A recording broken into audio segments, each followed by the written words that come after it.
Thank you, Mr. Sisay. I now give the floor to Mr. Tladi to make his statement. You have the floor, sir.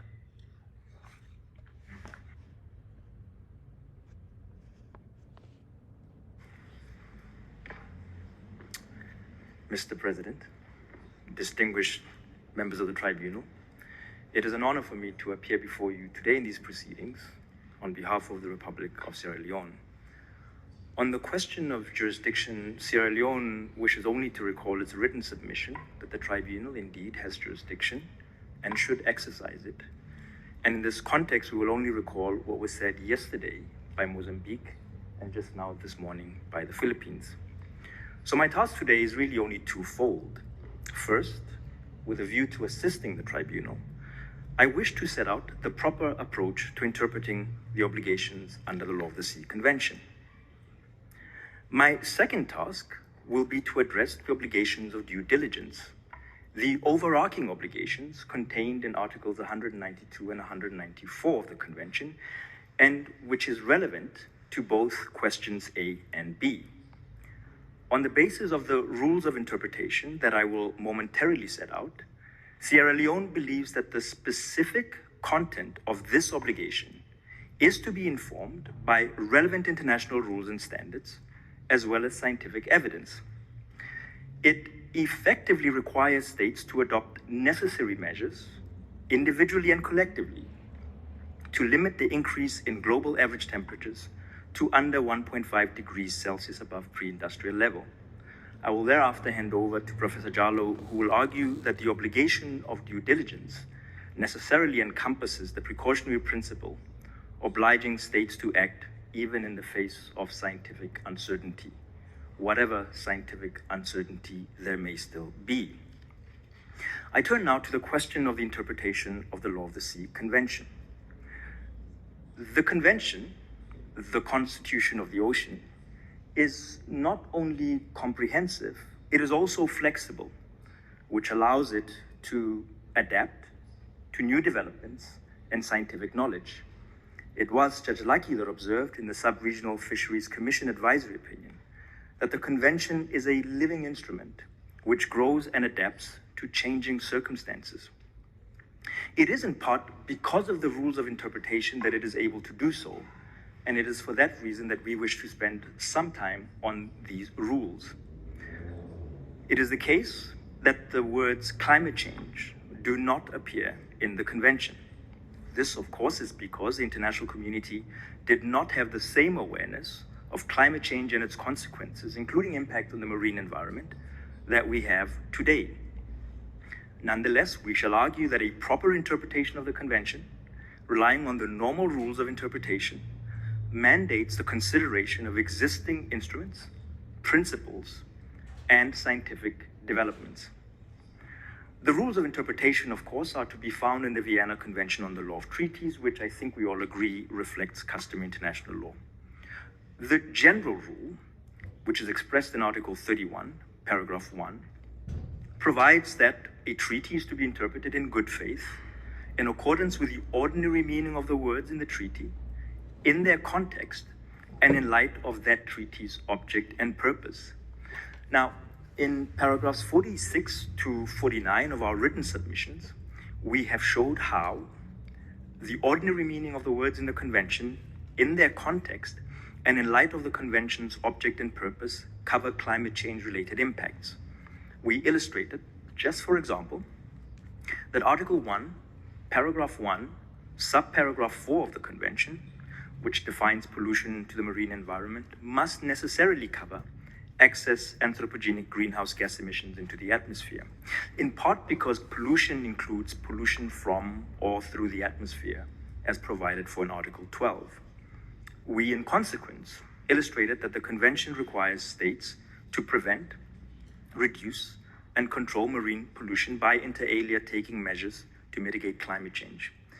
We note here in particular that the context would necessitate the consideration of available science and the continuously expanding human knowledge. And here the relevant context is Part 12 of ITLOS, which anticipates that its provisions would be interpreted in light of exchanges in scientific information and data. It is our submission that this allows the content of such obligations to evolve with scientific developments which did not exist at the time the convention was negotiated and adopted. Relevant in this regard, as many have noted, is the latest report of the Intergovernmental Panel on Climate Change, which is based on decades of observation and laboratory results. An argument has been made for a restrictive interpretation of Article 1, Paragraph 1, Subparagraph 4 of the Convention, which would exclude climate change impacts. With respect, Sierra Leone considers that such an approach would undermine the notion of the Convention as a living instrument. But more importantly, such an approach would not be in keeping with the ordinary meaning of the words of the Convention in their context and in light of its object and purpose, a point illustrated more fully in our written submissions. I pause here to add that in the view of Sierra Leone, the question is not whether the emissions of greenhouse gases constitute pollution under general international law or any other instrument. The question, rather, is whether greenhouse gas emissions may constitute pollution under the Law of the Sea Convention itself.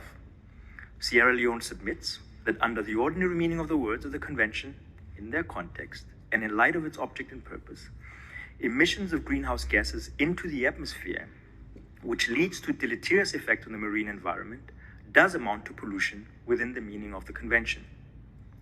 Thus, under the Convention, states parties are obliged to adopt measures to mitigate climate change. Moreover, the specific measures to be adopted are also to be arrived at on the basis of the application of these very same rules of interpretation.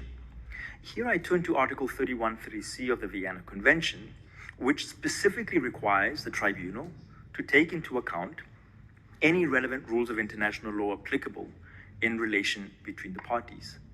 Such rules may of course include customary international law, other treaties having a similar object, or enforced between parties to the Law of the Sea Convention. Ultimately, this systemic integration approach, which is grounded in the principle of good faith, serves to ensure that states keep their obligations under the Law of the Sea Convention in conformity with their other obligations under international law. Indeed, the Seabed Disputes Chamber has itself affirmed the relevance of other instruments and principles in the responsibilities and obligations of states' advisory opinion. You, of course, will recall that in that advisory opinion, the Chamber took into account the precautionary principle in its interpretation of the Convention, notwithstanding the fact that the precautionary principle does not appear in the Convention. Of course, the Convention itself reaffirms this principle of systemic integration, and here I could point to Article 293, 237, 212, etc. But read together, all of these provisions confirm the principle in Article 31.3c of the Vienna Convention, and thus require the Tribunal to take into account other instrument principles relevant to UNCLOS. Mr. President, members of the Tribunal, applying these rules of interpretation to UNCLOS inevitably leads to the following. The Tribunal must take into account other relevant rules and principles, including those contained in other instruments, in ascertaining the content of the obligations relevant to both questions A and B. These include rules and principles contained in the United Nations Framework Convention on Climate Change, the Paris Agreement, the Convention on Biological Diversity, the Agreement on Biodiversity Beyond National Jurisdiction.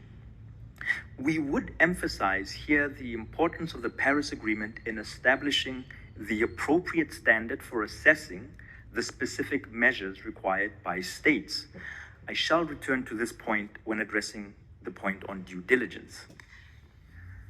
To be clear, Mr. President, Sierra Leone is not asking this tribunal to interpret and apply other international instruments that are outside its jurisdictional scope.